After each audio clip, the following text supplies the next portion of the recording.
वालेकुम। आज हमारा टॉपिक है एंगुलर जेएस के अंदर एमवीसी। ठीक है, मैंने आप लोगों को जब एंगुलर जेएस का इंट्रोडक्शन दे रहा था उसमें एक पॉइंट बताया था आप लोगों को कि हम लोग एंगुलर जेएस को यूज़ करते हुए एमवीसी की सिंगल पेज एप्लीकेशन बना सकते हैं। क्या कर सकते हैं? सिंगल पेज एप्लीकेशन बना सकते हैं एमवीसी की। तो पहले एमवीसी को जान लेते हैं, फिर एमवीसी पे काम कैसे होगा ये भी जान लेंगे। इसी के बारे में बताया था एमवीसी की, हम लोगों ने एमवीसी को जानना है पहले। तो एमवीसी के जो है पहले तो ये जान लें एब्रीवेशन क्या है। ठीक है, एब्रीवेशन है हमारे पास मॉडल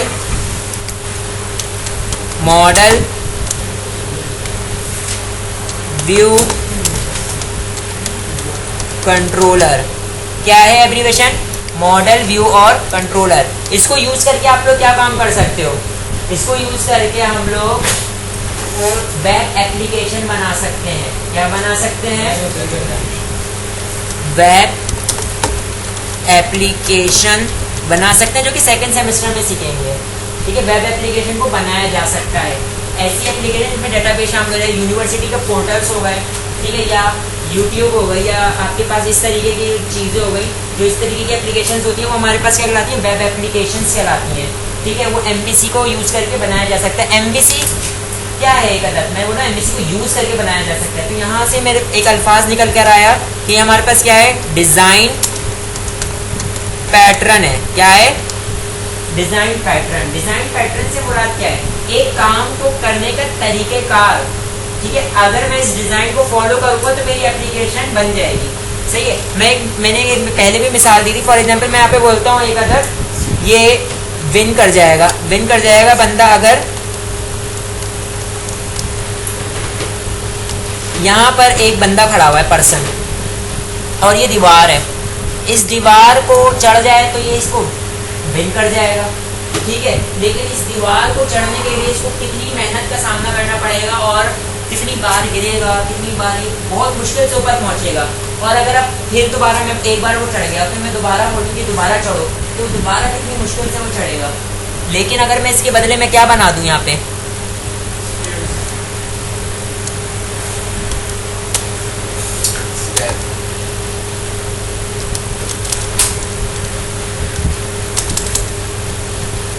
और यहाँ पे पर्सन। अब मैंने यहाँ पे इसको स्टेयर्स एक पैटर्न दे दिया कि भाई इस पे चढ़ते हुए जाओ तो चढ़ते तो क्या हो जाओगे? विन हो जाओगे। तो अब अगर दूसरा बंदा आएगा उसको भी जीतना, तो इस स्टेयर्स पे चढ़ेगा वो विन हो जाएगा। तो ये मेरे पास क्या है? एक अदद पैटर्न है। क्या है ये? पैटर्न है। तो एमवीसी यहाँ से हम लोगों ने जाना है डिज़ाइन पैटर्न है, एक एप्लीकेशन को बनाने का तरीकाकार है। आप अगर इसको फॉलो करोगे तो आप लोग क्या कर सकते हो? एक एप्लीकेशन को ईजिली बिल्ड कर सकते हो। बात क्लियर है? सही है। अब इसके अंदर एमवीसी के अंदर देखो, एक एप्लीकेशन के अंदर तीन चीज़ें शामिल होती हैं। पहली होती है हमारे पास क्या?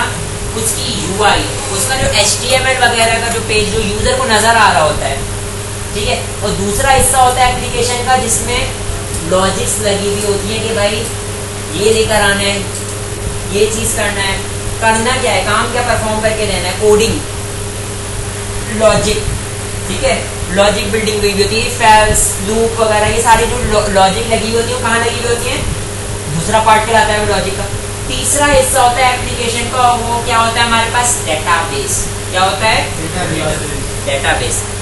यूजर की इंफॉर्मेशन जो स्टोर हुई होती है। तो यहाँ पर एमवीसी मॉडल व्यू कंट्रोलर, तो देखो तीन चीजें थी, तीन नाम आएगा मॉडल व्यू कंट्रोलर। इसका मतलब मॉडल मेरे पास क्या होल्ड कर रहा है? मॉडल मेरे पास क्या होल्ड कर रहा है? एप्लीकेशन का डेटा बेस होल्ड कर रहा है। इसी तरीके से व्यू क्या होल्ड कर रहा है? एप्लीकेशन का यूआई, जो यूजर को नजर आ रहा है, user interface, HTML, CSS, JavaScript, bootstrap, ये नजर आ रही है किसको? यूजर को नजर आने वाली चीज व्यू में होल्ड हो रही है। और अब जो कंट्रोलर है, कंट्रोलर क्या होल्ड कर रहा है? लॉजिक्स, कोडिंग, प्रोग्रामिंग, क्या होल्ड कर रहा है? प्रोग्रामिंग। ठीक है भाई, कंट्रोल कर रहे हैं कि भाई कौन से यूजर को कौन सा डेटा प्रोवाइड करना है, कौन सा यूजर अगर इस पे क्लिक करे तो क्या हो, इस यूजर को कितनी चीज दिखानी है, उसको लॉग आउट करने पे क्या कर देना है, सही है। तो ये सारी चीजें लॉजिक बिल्डिंग हुई है। तो एप्लीकेशन के 3 हिस्से हो गए। बात क्लियर है? अच्छा, हम लोग MVC जो .NET में MVC पढ़ेंगे वो हमारे पास क्या है, जाहिर सी बात है सर्वर साइड। क्या है? Server side. इसका मतलब इसको एग्जीक्यूट होने के लिए किसकी जरूरत है? सर्वर की जरूरत है। इसमें हमारे पास डेटाबेस भी क्या होता है, क्या क्या हो जाता है, यहाँ पे हमारे पास जो MVC के साथ जो कनेक्ट होता है वो भी हमारे पास क्या हो जाता है, सर्वर हो जाता है। ठीक है, तो इसका मतलब हमारे पास यहाँ पर हम लोग जो एंगुलर JS में काम कर रहे हैं, तो हमारे पास जो व्यू वाला काम है वो तो हम HTML वगैरह से कर सकते हैं, HTML CSS जावास्क्रिप्ट वगैरह से कर सकते हैं।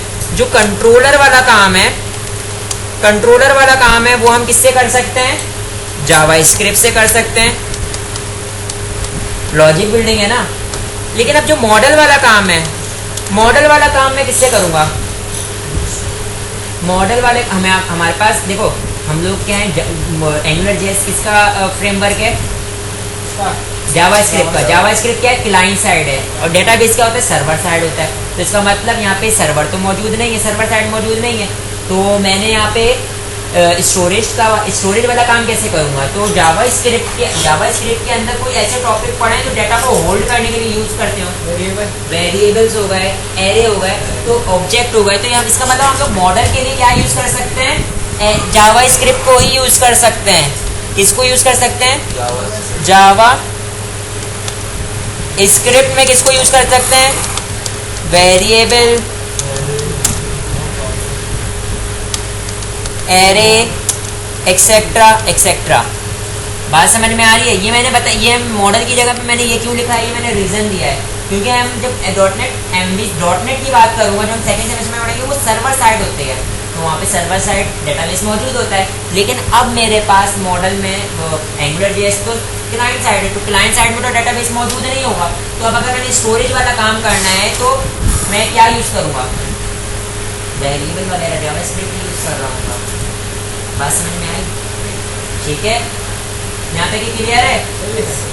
ठीक है, स्टार्ट करें। सही है। लेकिन हम लोग ये काम करने के लिए देखो, जब तीनों अलग अलग चीज़ें, तो ज़्यादा बेहतर ये नहीं है कि आप लोग सारी फाइल्स अलग अलग बनाओ।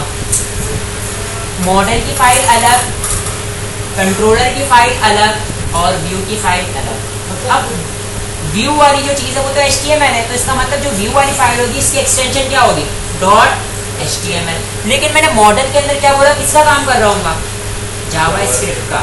ठीक है, तो इसका मतलब वो कौन सी फाइल होगी, JS वाली फाइल होगी। इसी तरीके से कंट्रोलर वाली फाइल कौन सी फाइल होगी, JS की फाइल होगी। ऐसा ही है। तो मैं यहाँ पर आ जाता हूँ, और यहाँ पर आने के बाद मैं एक काम ये करता हूँ,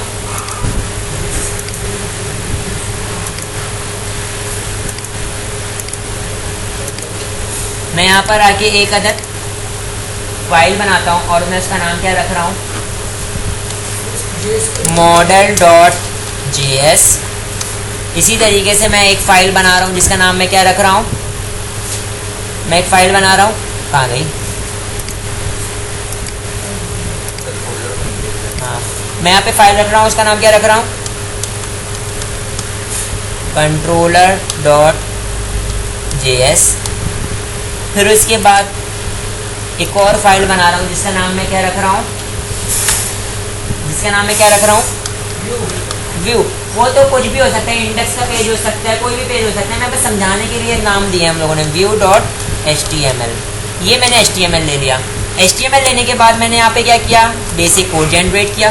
बेसिक कोड जनरेट करने के बाद यहाँ पे सबसे पहले क्या काम करना पड़ेगा, स्क्रिप्ट का टैग यूज करूँगा, और इसके अंदर किसको लिंक करवा दूंगा, एंगुलर JS को।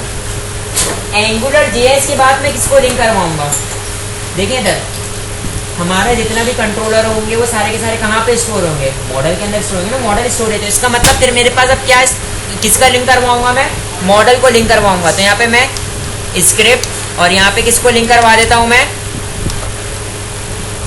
model.js। इसके अलावा मैंने किसको लिंक करवाना है, कंट्रोलर को। कंट्रोलर भी लिंक हो गया, तीनों फाइल लिंक हो गई मेरे पास। सही है। और अब मैं अपने पेज पे किसको अलाउ कर देता हूँ, ng सेव कर लिया, मेरे पेज पे ng ऐप अलाउ हो गई। सही है।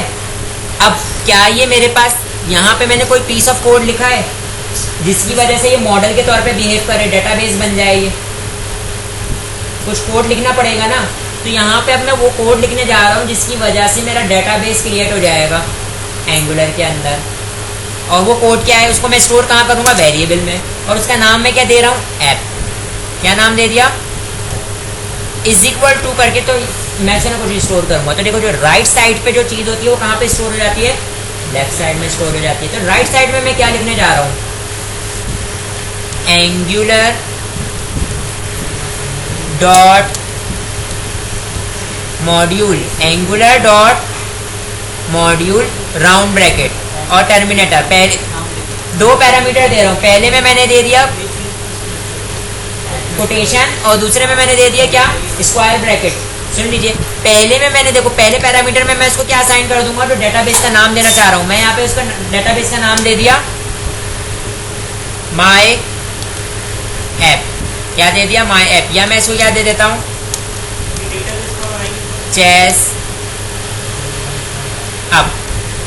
मैंने इसको नाम क्या दे दिया, चेस अप। डेटाबेस किस नाम का बन गया, चेस अप। और ये जो स्क्वायर ब्रैकेट दूसरे पैरामीटर में मैंने स्क्वायर ब्रैकेट को खाली रखा है। इसका मतलब अगर कोई सर्विसेज यूज कर रहा हूँ मैं, कोई सर्विसेज अभी आगे रखिए एक टॉपिक आएगा सर्विसेज, तो अगर कोई एक्सटर्नल सर्विसेज यूज कर रहा हूँ तो यहाँ पे मैं सर्विस का नाम लिखूंगा, अदरवाइज ये हमेशा खाली रहेगा। ठीक है। तो ये एंगुलर देखें, एंगुलर डॉट मॉड्यूल, एंगुलर क्या है यहाँ पे और डॉट मॉड्यूल क्या है, डॉक्यूमेंट डॉट राइट। डॉक्यूमेंट क्या था, राइट क्या था।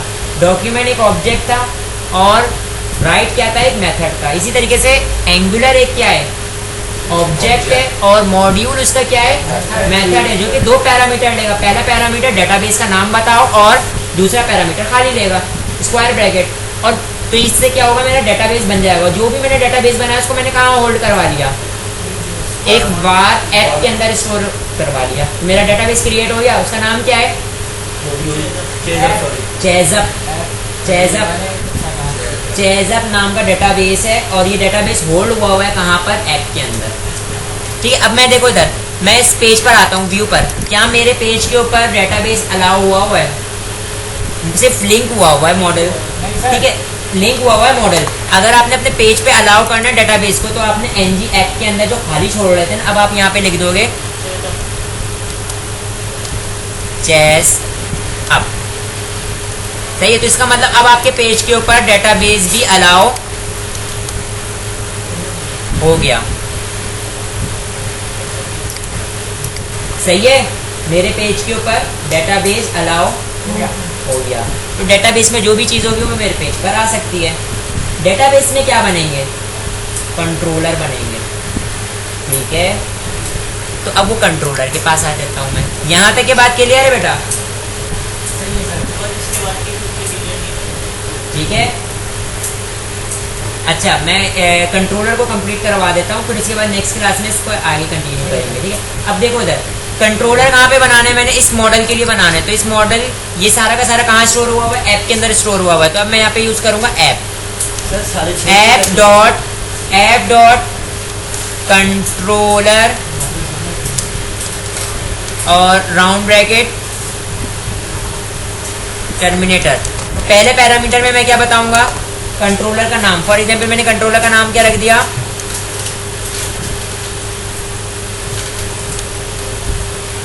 font1। क्या नाम रख दिया, font1।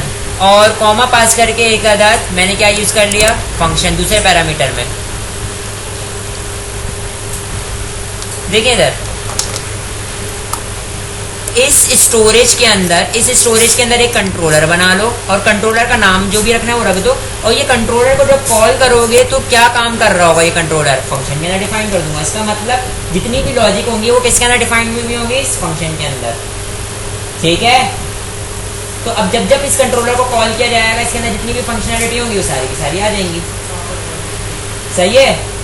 अब फॉर एग्जाम्पल मैंने वेरिएबल बनाने हैं, कुछ भी बनाने हैं, मेथड बनाने हैं, फंक्शन बनाने हैं इसके अंदर रहते हुए, तो मैं कैसे बनाऊंगा, यहाँ पर हम लोग पैरामीटर में मैं लिख देता हूँ एक डॉलर